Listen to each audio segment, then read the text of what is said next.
Hello everyone, Dan here from the Next Issue Podcast. On today's video, I'll be doing a review for Absolute Superman number 5. This is the latest issue in the Absolute Superman saga. This is written by Jason Aaron with art by Rafa Sandoval. Releases Ariel on colors, letters by Becca Carey. In this issue, we have the final fate of Krypton. So brace yourself for this heartbreaking tale. Kal-El's life with his parents in the rural redlands of Krypton is a happy one, but when their entire existence is suddenly threatened, the elves have no choice but to make one last stand and fight for the truth. So we've been following the little bit of his story of what's going on in Krypton. How did Kal-El prepare to get to Earth? We know that he was older than usually in his mythology when the planet exploded. So of course that makes things very interesting. But I think what the book really nails here is just giving us this really cool like shock, right? We don't know what's going on with Krypton. We don't know what's going to happen. We don't know who's going to be able to escape, and we don't know what the escape plan is. We can assume some things just from knowing Superman's mythology. Um, Also, on the other side, we have some really, really cool art by Rafa Sandoval. Both whatever he's drawn on Krypton, the ship, the way that the suit configures itself to Superman is very cool, and we get to see a little bit of how that kind of came about. But also on the other side, we get to see Superman still hunting down for the Peacemaker, Christopher Smith, right? I guess the main Peacemaker, if you will, the one who killed all those people in the last issue. So it's a very interesting story where it's full of heartbreak on both ends. But I think Kal-El is losing a lot of control in the present storyline. So it's such a great juggling act by Jason Aaron and the team here, because you really have to have these moments that feel like they're gonna hit hard, and they managed to do so just by telling us the story that we're all very familiar with, but there's a lot of twists and turns. Um, there's a few scenes where Rafa Sandoval and the colors really lean into like this really red, angry tone, and it highlights that. I love seeing uh, the narration by the suit as well, which is also in red. So like it's like everything's out of control, and even Superman's inner dialogue, it's got the white letters with the black background. So it's really not what we're used to seeing, and I think that really highlights how he may be. His mind is not in the right place. There's definitely a beautiful color scheme, and I love that when we go back to Krypton, there's like this blue border around, and you'll see it as the art kind of flows through the video, the art previews, um, to really tell you like this feels kind of like a historical artifact that we are exploring. But there's a really fun kind of surprise that I don't want to ruin for this issue, because normally we know Superman is the last son of Krypton. Now, granted, we found out there's many other Kryptonians, but Jason Aaron really goes and takes this concept and just expands it in such a fun way. And at the end of the day, maybe it's time for Kal-El to come home, wherever that may be. So we don't know what he's been going through over the past 6 years or so that he's been on Earth. We don't know how he's been raised. We don't even know what is in Smallville, if anything. So that's going to be really fun to explore as we move forward. And then, of course, what the Peacemakers are going to do, what the organization is going to do to kind of keep, combating that. And then, of course, a lot of strings that are still being pulled from many directions in this world. So really enjoy this one. I think Jason Aaron, Rafa Gonzalez, and Rafa Sandoval and the team are doing a fantastic job. And I can't wait to see where we go from here. So let me know which cover you picked up. There's some really fantastic covers this month. But I love the A covers. I love Sandoval's work. So if Hello everyone, Dan here from the Next Issue Podcast. On today's video, we'll be doing a review for Iron Man 6. This is the beginning of a new story, The Insurgent Iron Man. This is all a tie-in as well to One World Under Doom, if you've been keeping up with that. A good issue to jump back on the story. Of course, you want to have read the first five, but this does feel like the beginning of a new arc, so I wanted to check it out. I wanted to see how closely this would tie into the big summer event or the big spring event, I guess, for Marvel. But let's talk about this one. This is written by Spencer Ackerman and Julius Oda, with Alex Sinclair on colors, letters by Joe Caramagna. So I guess Spencer Ackerman and Julius Oda are working on the comic book together as just collaborators, and I think that's a really fun thing to do in the credits. Right? There's no need to separate a written by or a story by or anything like that, because they are both telling one story in the same. So we have Stark Insurgent, the prologue, the kickoff of the kickoff of an earth-shattering arc, and a perfect jumping on point. Doctor Doom is emperor of the entire planet, and everyone is happy about it. Governments and populations all over the world kowtow the Sorcerer Supreme Emperor Doom, savior of the world. Even the Avengers cannot find the evil in his schemes, not yet anyway.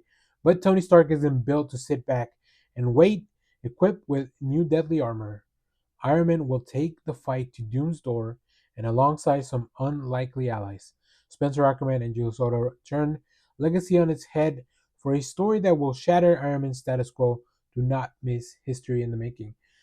Yeah, this was a very interesting story. I read the first issue of Iron Man, and it was just something that I wanted to go back and read once it was all together.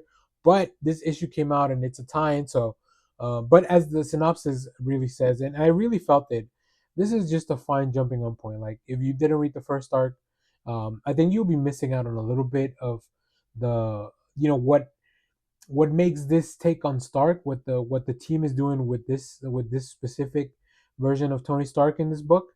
But if you know if you know enough about Iron Man, just like who he is and what his motivations are, if anything, I would recommend reading the One World Under Doom event. Yeah, the One World Under Doom first issue, just to get an idea of why Stark is doing what he's doing. We get a really cool cameo by the Winter Guard, which is always fun. Stark is trying to maneuver his way closer to Doom, or at least to try to help people that may be trying to undermine Doom and question his authority. The world truly is upside down right now in the Marvel Universe, so it's really fun to see.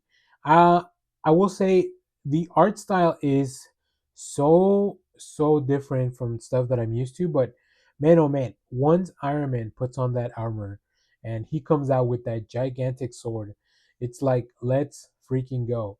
I really love that. I love the fights. There's some really cool cameos and surprises. And I don't know what Tony's going to end up doing here. I don't know where we're going to go from this place, but this story was very much just go up, all gas, no brakes. And it just starts from start to finish. So I think we have something interesting here. I'm going to keep checking it out, especially because it's tied into the big event. And I'm trying to read as much as I can of all the tie-ins, especially the ones that seem to have a little bit more impact. Iron Man's usually a pretty big player, especially as a member of the Avengers. So yeah, stay tuned. We'll keep talking about this. But I recommend, if you've been meaning to jump on the Iron Man series, this is a good place to start because it's really setting up the pieces for the next arc of the Insurgent Iron Man. So hello everyone, Daniel here from the Next Issue Podcast. On today's video, I'll be doing a review for Transformers number 18. This is a new book from Image Skybound. Very exciting stuff happening in this book. I'm really a big fan of the series, but let's talk about the creative team. Of course, this is written by Daniel Warren Johnson with art by Jorge Corona, Mike Spicer on colors, letters by Rose Wooden. Now, I'm going to give you a synopsis, then I'm going to show you a separate cover that I feel it's a little bit more spoilery. So if you haven't read the book, just know that it's a good one. There's a lot of good stuff in here, and I'll talk more about that in a minute. So the Autobots versus Decepticons versus a spoiler is already devastating Seattle, but none of them are prepared. But how this will end? So here comes the other cover that I picked up. This is a more of a spoilery cover. by Jorge Corona and Mike Spicer. Uh, that's right. Megatron is back in the picture. We knew that he was coming, but this issue really cements all that. So, after several issues of mounting tension, Transformers 18 delivers on its promise of action, emotional depth, and then the dramatic return of Megatron, an entrance that is equal parts terrifying and tantalizing. As the series kind of continues to build on its mythology, this issue stands out for seamlessly just blending the spectacle with this intrigue and keeping readers kind of on edge while hinting at a lot of darker forces at play. Now, this is the moment that I feel like everyone had been waiting for since the free comic book day issue, since the series started. I don't even know how long ago, but it is nothing short of chilling. His ghoulish appearance, marked by the seemingly unnatural resilience of his new appearance, using one of the Decepticons as kind of his eyes. It's really, really cool. Like, I think Jorge Corona really nails that design, and then what makes that very chilling. But beyond its thrilling plot developments, this issue also finds time for a heartfelt moment amidst all the chaos. It's a testament to storytelling. Even with all this high octane action going on, the emotional stakes remain palpable. And I think that's something that Daniel Warren Johnson is very, very good at. So this issue balances between conflict and introspection, and then progresses the story arc as it moves along. Of course, visually, Jorge Corona just killing it, nailing everything.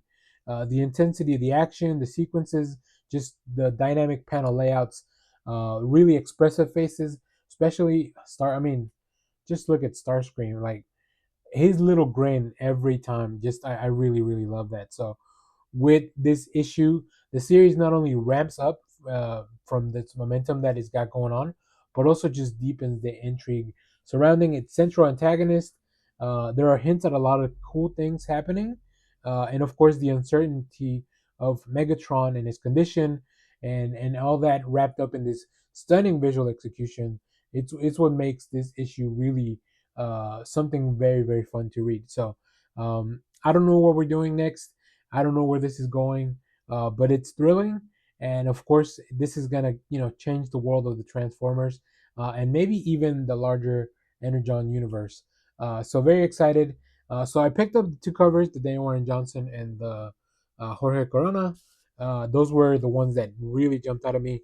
Although my shop always pulls the A cover for me. But yeah, let me know, what covers did you pick up? What did you think of this issue? Hello everyone, Daniel here from the Next Issue Podcast. On today's video, I'll be doing a review for Assorted Crisis Events number 1. This is a new book from Image Comics. Let's talk about the creative team before we get truly into this book. What an astonishing creative team, first of all.